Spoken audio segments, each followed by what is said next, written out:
today's topic, in case you want to tune away, I'll tell you what it is so that it will keep you seated in one place.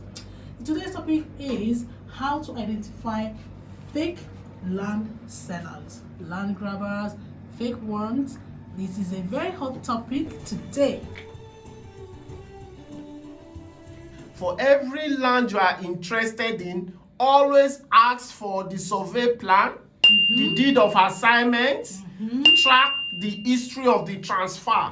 That land, dem fit don transfer am like three or four persons. I don first buy, I come transfer, I come sell am give Lizzie. Lizzie come buy, sell am give another person. Try to go and meet those persons to trace the So that they will not authenticity sell of the one land to land. 5 people. It's gone. Yes.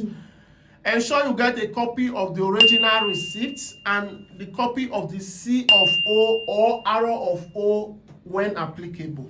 Yes. It's very, very, very, very important.